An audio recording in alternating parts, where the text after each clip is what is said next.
At 7:03 a.m., the sound that sliced through the apartment wasn't the clatter of dishes or the creak of old floorboards. It was the kind of scream that shatters a person's dignity. "What do you mean you sat at the table without asking?" The words exploded like a slap across my face, sharp and humiliating, ricocheting off the kitchen tiles as if the entire room wanted to participate in my shame. Before I could even process the sting of her voice, my daughter-in-law, Jessa, thin brows pinched, lips twisted with disgust, grabbed the ceramic plate from in front of me and threw it onto the floor. It shattered instantly. Shards of porcelain skittered across the wood like frightened insects. The omelet I had cooked for myself landed upside down, steam rising from the ruined breakfast like a tiny funeral pyre for my pride. And then, as if cruelty had become a sport, my son, Aaron, leaned back in his chair with a triumphant grin and clapped. Actually clapped. "Good job, babe. The old hag needs to know her place." His voice cracked with excitement, like a boy cheering for his favorite team. I felt something break inside me, not like the plate on the floor, but something far older, far more worn. The part of me that had tolerated, swallowed, endured. Before we go further, if you're new here, make sure to subscribe to the channel for more real-life stories that will leave you stunned, heartbroken, or cheering. Your support helps these stories come to life, so hit that subscribe button and follow along. Now, back to that morning. The morning I decided to stop being the quiet, polite, invisible old woman they thought they could trample forever. I had lived with them for 8 months. 8 months of biting my tongue. 8 months of stepping aside in my own home. 8 months of being treated like a piece of broken furniture that everyone kept meaning to throw away, but somehow never did. Before those 8 months, I had been living peacefully with my husband of 42 years. We had a simple, steady life in a small house in the suburbs. But after he passed unexpectedly, everything crumbled. The grief sucked the air out of me, and the bills swallowed what was left. That's when Aaron insisted, at first sweetly, kindly, that I move in with him until I get back on my feet. But kindness has an expiration date when someone believes they have power over you. The shift had been slow. A snide comment the first week, a complaint the next, a rule here, a restriction there. Don't use the good plates. Don't watch TV after 9 p.m. Don't use too much hot water. Don't sit in the armchair. That's Jessa's reading spot. Don't take long showers. Old people shouldn't waste water. Don't go outside alone. You'll embarrass us if neighbors see you wandering. And of course, don't sit at the dining table until you're invited. The dining table rule hurt the most. I had once spent years feeding my family at tables. Small ones, big ones, round ones, scratched ones.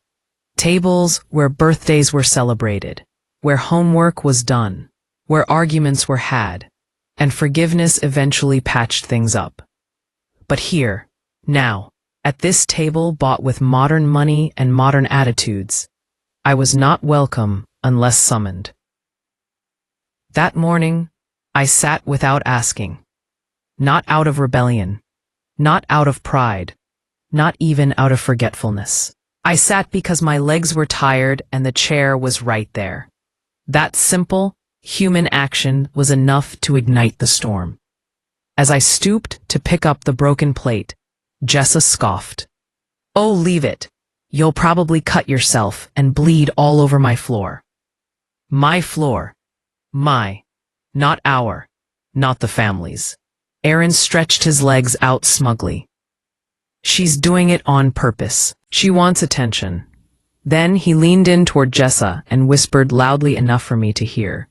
"It's the only way old people feel important." I froze halfway to the ground, shards glimmering near my fingers.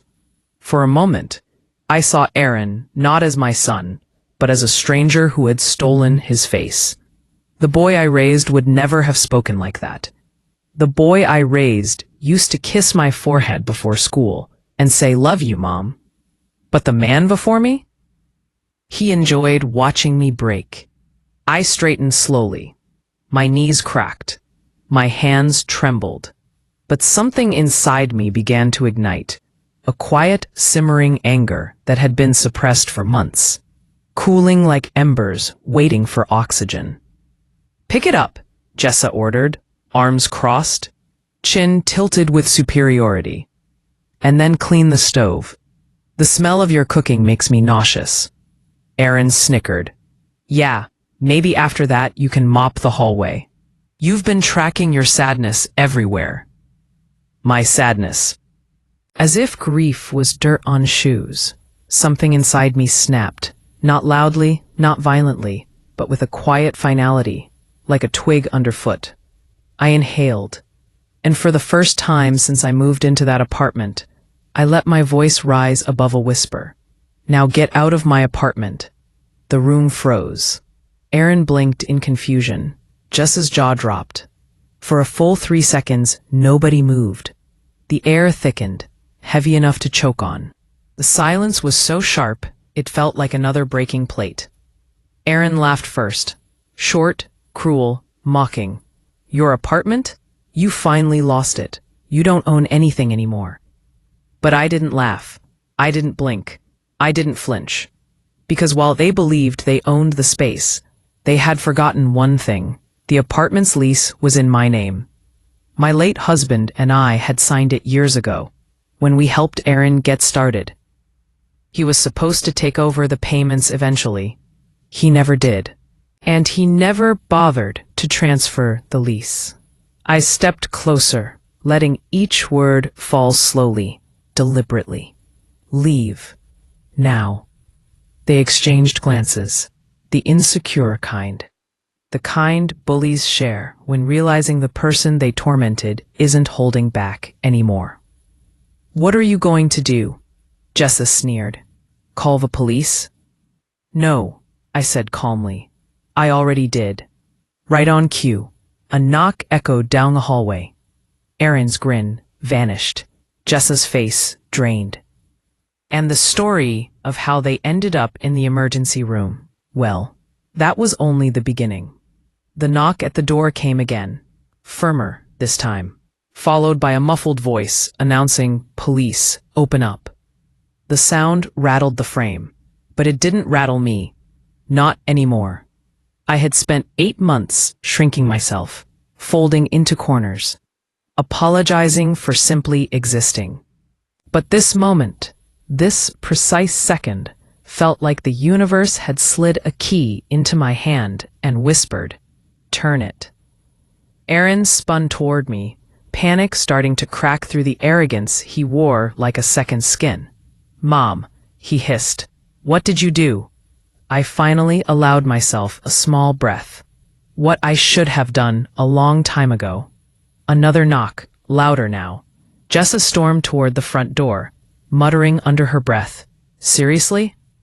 You called the cops over a plate? She's insane. She needs to be put somewhere." She flipped her hair back like she was preparing for a performance. She had always been good at playing innocent. Big eyes, trembling lip, a whole show.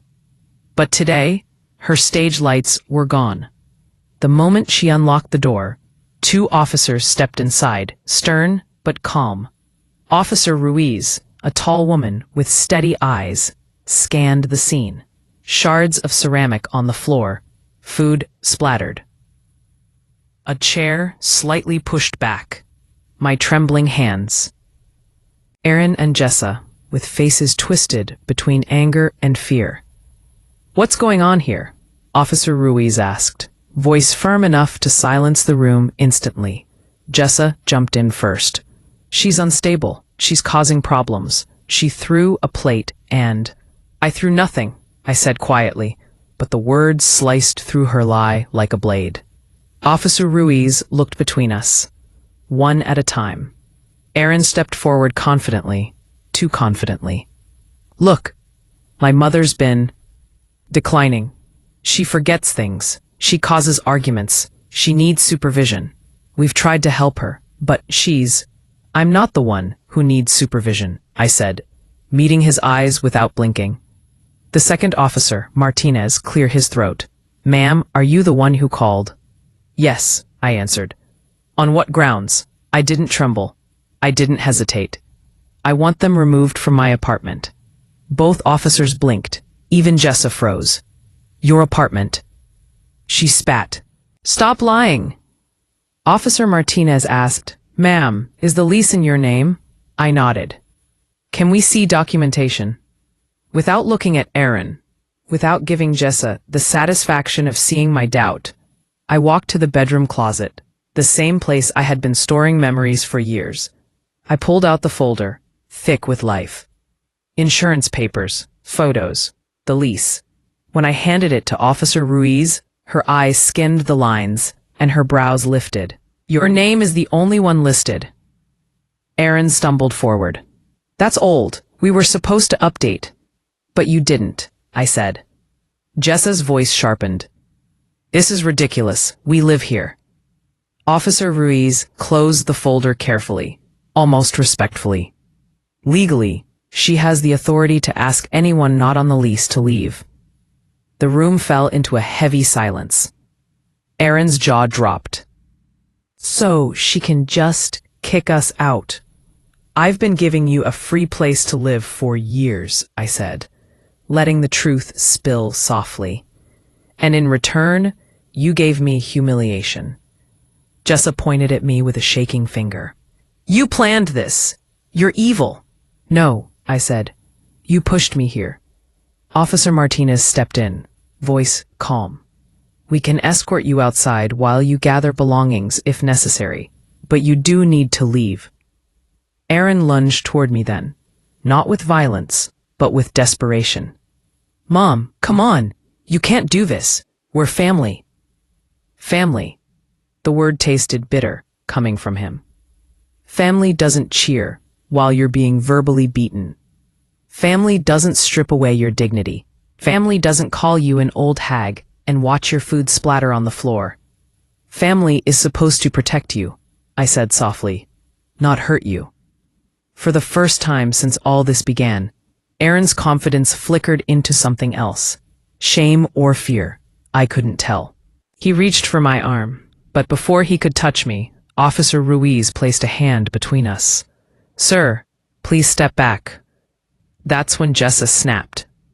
This is all your fault, she screamed, pushing past Aaron and shoving the table hard enough to make a glass fall and roll across the floor.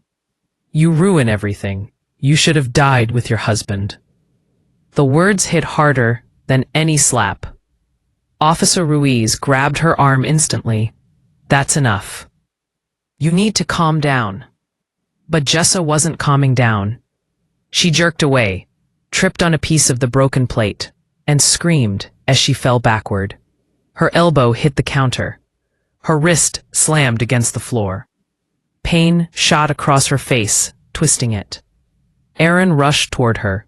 Jessa, but in his frantic movement, he slipped on the spilled food and smashed his head on the corner of the hutch. The thud echoed through the apartment, hollow and frightening. He groaned, clutching his forehead as blood trickled down his temple. The officers moved quickly. Stay still, Martinez ordered. Don't try to stand. I didn't move. I didn't gasp. I didn't panic. Not because I wanted this. God knows I didn't. But because I had lived long enough to understand that actions have consequences. And sometimes, life delivers justice without needing your help. Call for medical support, Officer Ruiz said into her radio. 2 injured, conscious but in pain. Aaron looked up at me, dazed. Mom, help. I stepped closer, not with anger, not with victory, but with the clarity I had earned through months of suffering. You told me to know my place, I whispered. Today I finally found it. Jessa was crying now, holding her swollen wrist. This wasn't supposed to happen. But it had. And not because I raised my voice or fought back with fists. simply because truth has a way of knocking down those who believe they stand above others. Paramedics arrived within minutes, their footsteps heavy and urgent. They lifted Jessa gently, examining her wrist, wrapping it. Another kneeled beside Aaron, shining a light into his eyes, pressing gauze to his wound. The officers stayed nearby, ensuring everything remained calm. Aaron kept staring at me, searching. Maybe for comfort, maybe for forgiveness. But I had none to offer in that moment. What I had was resolve. "It'll be okay," I said, but the meaning behind the words had shifted. It wouldn't be okay for us, not together. But maybe, someday, it would be okay for me. As they were taken out on stretchers, Jessa glared at me through the pain. "You'll regret this," she spat, but I didn't. Not for a second. Because this was the morning I chose myself, for the first time in years. The apartment fell silent the moment the paramedics wheeled Aaron and Jessa out of the door. Not the peaceful kind of silence. No, this one felt like the air after a storm, thick and buzzing with leftover electricity. Officer Ruiz lingered, her gaze calm but perceptive, the kind of stare that could see beneath layers people tried to hide. She studied me for a moment, then the mess on the floor, then the empty hallway where my son and his wife had disappeared. "Ma'am," she said gently, "are you sure you're okay staying here alone after everything that just happened?" I swallowed slowly. My hands were still trembling, though I hid them by crossing my arms. The truth was, for the first time in months, I wasn't afraid of being alone. Being alone sounded like freedom. It sounded like breathing. It sounded like having a place where I could sit at my own table without asking for permission. "I'm fine," I said softly. Officer Ruiz nodded. "If anything changes, call us. You have every right to feel safe in your own home." Her words warmed something inside me, something bruised but not broken. After they left, after the final echo of their boots faded down the staircase, I closed the front door and pressed my back against it. No knocks, no commands, no insults, just me. The stillness wrapped around me like a blanket. I should have cried. I should have felt guilt. Maybe on another day, in another life, I would have. But right then, all I felt was clarity, a deep, powerful understanding that the quiet wasn't empty. It was earned. And I wasn't done yet.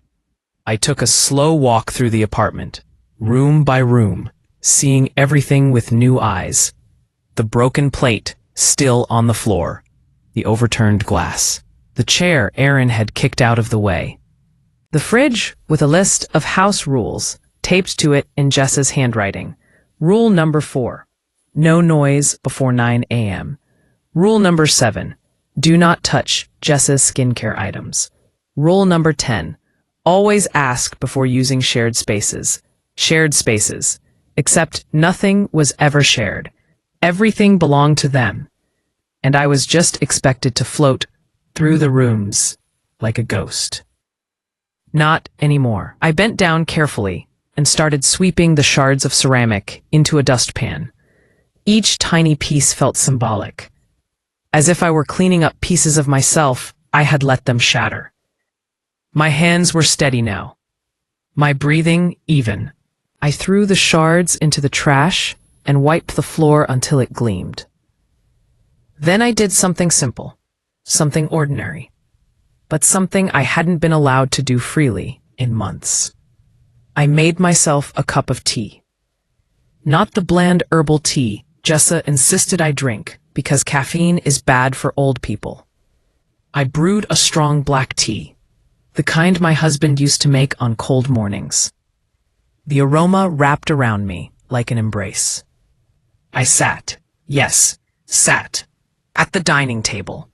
No fear, no hesitation, no waiting for permission. I took my first sip just as my phone buzzed.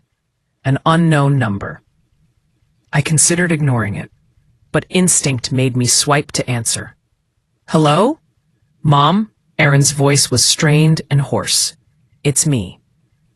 I closed my eyes briefly. The tea warmed my hands, grounding me. Are you in the hospital now? Yeah, he muttered. We're in the ER, just waiting. They said Jessa might have a hairline fracture. My head needed stitches. A long pause. This is all messed up, Mom. Yes, I said quietly. It is. Another pause, this one thick with tension. Look, he began slowly. I know things got out of hand, but calling the cops? You didn't have to do that. My jaw tightened. Aaron, the police didn't hurt you. They protected me. I wasn't going to hurt you. No, I corrected. But you enjoyed watching me be hurt. Silence. You think I haven't heard you laugh while she insulted me? You think I didn't notice the way you encouraged her? You've treated me like a burden. Like trash. His breath hitched. Maybe guilt. Maybe just frustration. Jessa and we've been stressed. Money is tight. She gets emotional. We didn't mean it. Stress. As if that justified cruelty.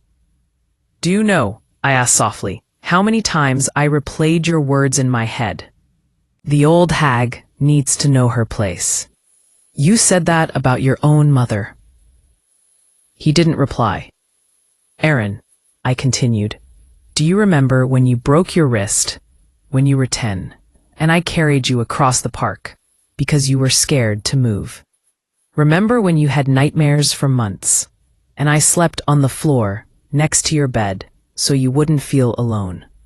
Remember how I saved for 5 years to help you start your business? Then how? I asked, voice trembling despite my strength. Did you become the kind of man who claps when someone humiliates his mother? The line went quiet again. A deep, heavy quiet. I don't know, he finally said, and I believed him. Not because he deserved it, but because sometimes people lose themselves without realizing it. Mom, he said slowly, can we come back home after the hospital?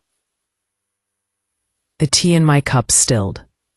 My heart didn't race. My breath didn't shorten. I simply felt the truth forming, solid and undeniable. No, I said. Not today. Not until things change. Not until you both understand what you've done. But where are we supposed to go? His voice rose, panicked again. You're adults, I said. You'll figure it out, the same way I figured things out when life fell apart. He exhaled shakily. Jessa is furious. I'm sure she is. Another pause. And she says you're cruel. I let out a soft, tired sigh. The difference between cruelty and boundaries is simple, Aaron. Cruelty is what you both did. Boundaries are what I'm doing now.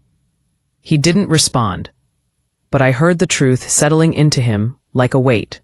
For the first time in years, he wasn't the one in control of the conversation. We'll talk again, I said. But not tonight. I need space. Okay, he whispered. I'm sorry. I'll call you tomorrow. When I hung up, the apartment felt different.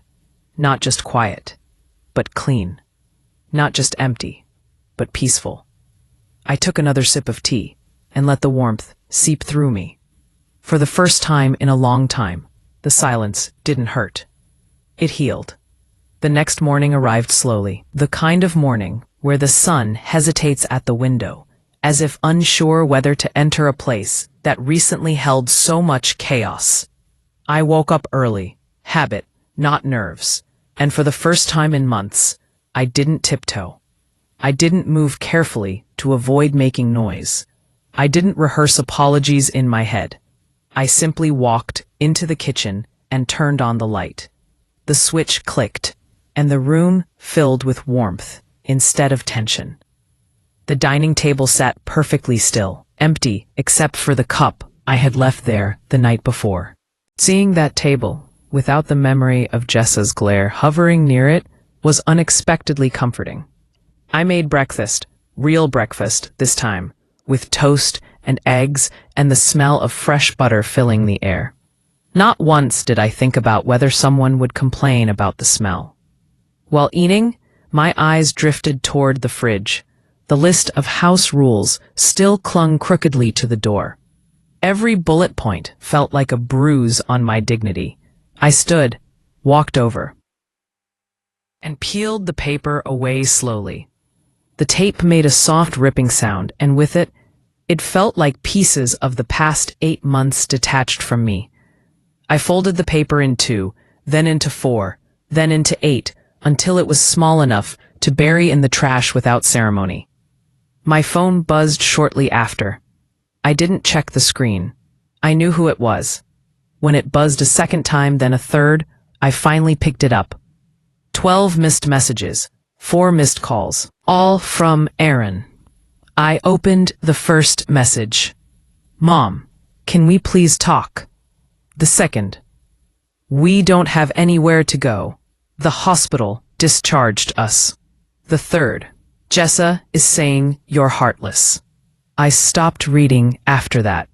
A part of me, the mother part, the nurturer part, the old version of me, wanted to respond, to ask if they had eaten, if they were resting, if they were safe.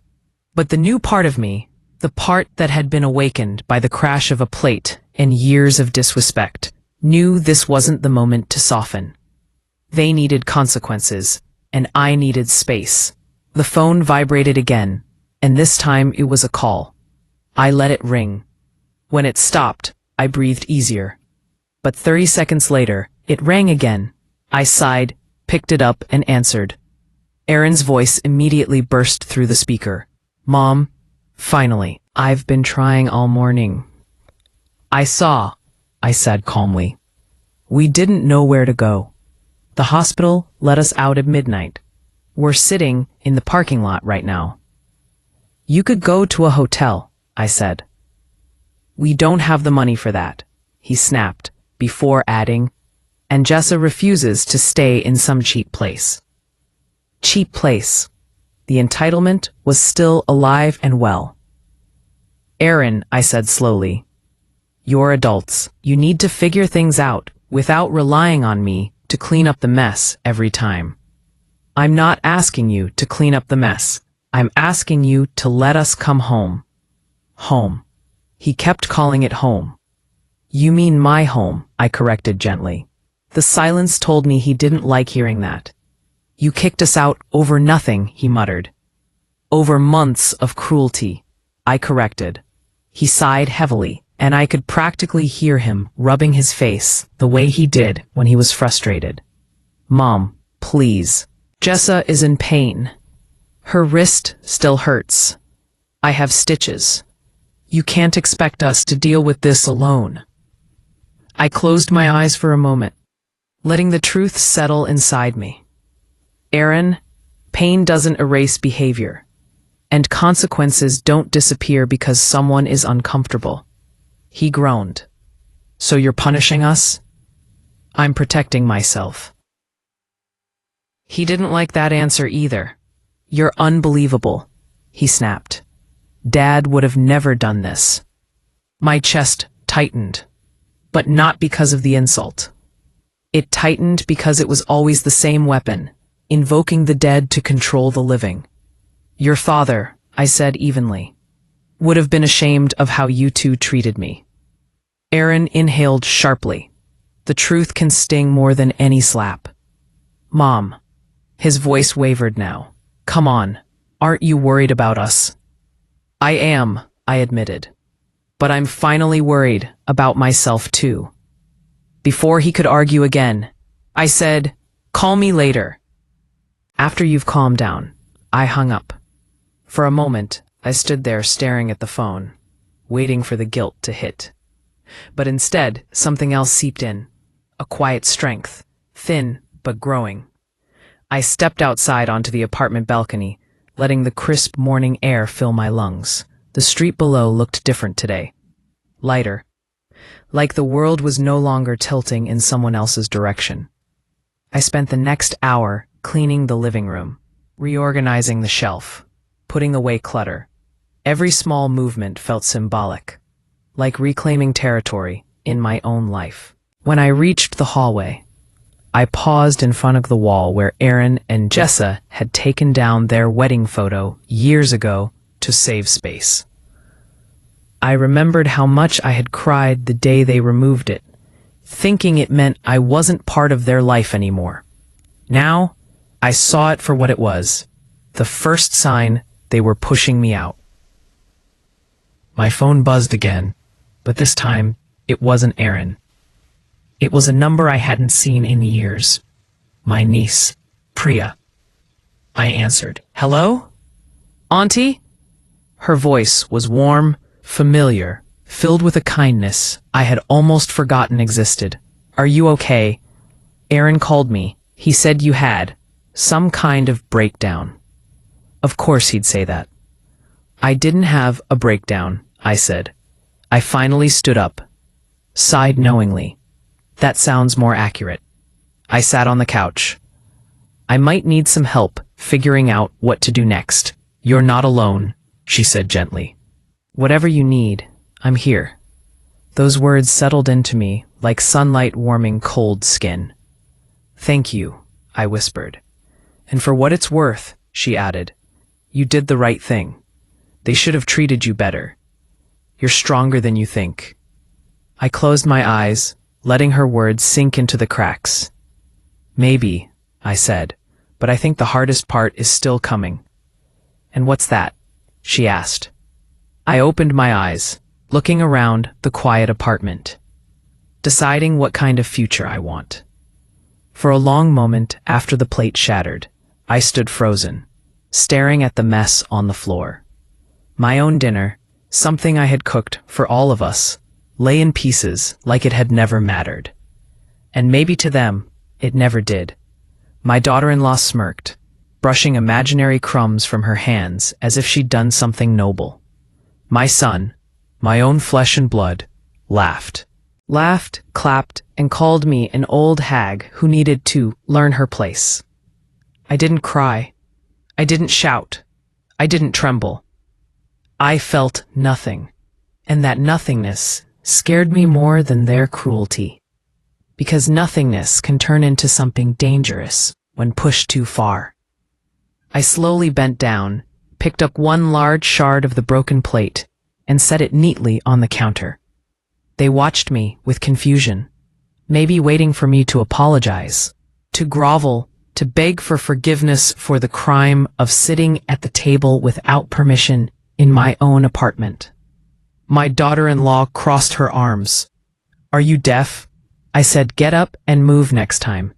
You don't just sit wherever you want." I lifted my head and met her eyes. "This is my apartment." She rolled hers dramatically. "Not for long if you keep acting like this." My son chuckled and nudged her shoulder, proud of her like she had won some battle. But the real battle had just begun. For the first time in years, I straightened my back. Not the polite, quiet posture they were familiar with, but the old posture I had before life wore me down. The posture of a woman who once raised a child alone, worked double shifts, paid every bill, and never asked the world for anything. My voice came out calm. Too calm. "You two need to leave." The room went silent. My son blinked at me as if I had spoken a foreign language. "Mom, what did you say?" "You heard me," I replied. "Get out of my apartment." My daughter-in-law scoffed, stepping closer like she was confronting a child. "We're not going anywhere. You should go take a walk or something, clear your head." "My head is clear," I said, and it was painfully clear. With steady hands, I walked to the hallway closet. I heard them whispering behind me, calling me dramatic, old, unstable. But when I returned holding a folded document, their whispering stopped. My daughter-in-law narrowed her eyes. "What's that?" I placed the document on the table. My lease agreement. My son frowned. Why are you showing us that? Because, I said, looking at both of them, your names are not on it. You have no legal right to be here. And you've forgotten that. They stared at each other, and for the first time since I walked into the room, I saw something in their faces. Not guilt, not remorse, but fear. Because they suddenly remembered the truth they had buried under arrogance. They were living in my home, under my roof, paid with my pension and savings. My daughter-in-law stepped forward, trying to regain control. You wouldn't dare throw us out. Don't be ridiculous. I didn't speak. I walked past them, opened the front door wide, and pointed to the hallway. My son slammed his hand on the table. Mom, enough. You can't just. I can, I said softly. And I am. My daughter-in-law shoved past my son, her voice rising again. You can't sit at the table without permission. You can't talk to us like that, and you sure can't kick us out. I lifted my chin. Watch me. And that was the moment the balance shifted. Not with screaming, not with violence, but with a simple truth. They had no power. I had simply forgotten mine until now. My daughter-in-law's face twisted as if I had insulted her very existence. She wasn't used to consequences, only control. The second I opened that door and told them to leave, the world she had built inside her head, where she reigned as queen of my apartment, began to crack. You're losing it, she snapped. This is elder madness or something. You can't just throw people out because you feel offended. I didn't bother answering. The truth was simple. I had been offended hundreds of times. That wasn't the issue. The issue was that I finally stopped pretending I was made of stone. My son stepped in front of her, as if shielding her from danger. Ironic, considering I was the one who needed protection from the two of them for years. Mom, you're being dramatic, he said, lowering his voice like he was reasoning with a toddler. She didn't mean anything by it. She threw my plate on the floor, I replied. It was just a plate. No, I corrected him gently. It was the last shred of respect I had left to swallow. That shut him up for a moment. But only a moment. He grabbed his jacket angrily, muttering curses under his breath. My daughter-in-law, still fuming, tried to walk past me, but she wasn't as graceful as she thought. As she moved, her heel slid on a piece of rice still on the tile from the plate she had smashed. Her ankle twisted sharply. She screamed. My son rushed to her, but as he bent down to help, she jerked in pain and elbowed him square in the jaw. The sound was sickening. He staggered backward into the corner of the table, hitting his ribs with a heavy thud. They both went down, her clutching her ankle, him gasping as he tried to get air. I didn't move toward them. Not right away. I simply stood there, watching the two people who had mocked me, insulted me, and treated my home like a throne room for their cruelty, suddenly brought down by their own carelessness. Don't just stand there, my son wheezed. Help her up. I raised an eyebrow. You didn't help me clean up the mess she made. Are you serious? She's hurt, he shouted. She should be more careful not to throw plates, I replied. Glass is unpredictable. My daughter-in-law glared at me from the floor. Her voice shook with fury. You witch, you did this. I didn't touch either of you, I said calmly. You fell on your own. She tried to get up but winced so hard she nearly vomited from the pain. My son tried lifting her, but every movement made his ribs spasm. His voice trembled. Mom, call someone, please. I leaned down slightly, not close enough for comfort, but close enough for clarity. You two told me to know my place, I said softly. It seems like my place was standing here while you learned yours. They stared at me, pale and desperate. For once, I saw something in their eyes I had never seen before. Respect. Not kindness. Not affection. But the sudden, unavoidable realization that I was not the weak, voiceless doormat they believed they could walk over forever. My daughter-in-law whimpered, "Please, it hurts." I exhaled slowly. The anger inside me had already burned out, leaving behind something steadier. No matter how cruel they were, I wasn't someone who left people suffering. I picked up my phone and dialed emergency services. When the ambulance arrived, the paramedics asked what happened. I told them the truth, word for word. They slipped. Nothing more, nothing less. My son shot me a terrified look from the stretcher as they secured him. "You're going to tell them, right?" he whispered. "You're going to tell them it was an accident." I looked him dead in the eyes. I already did. His face crumpled, as if he wasn't sure whether to thank me or fear me. As they carried them both out, my daughter-in-law grabbed my sleeve with trembling fingers. "This isn't over," she hissed.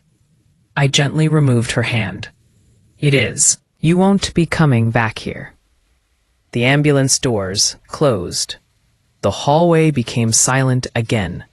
I stood in the doorway of my apartment, breathing in the quiet like it was the first fresh air I'd felt in years. For once, I didn't feel small. I didn't feel used. I didn't feel like a burden in my own home. For the first time in a long, long time, I felt like myself again.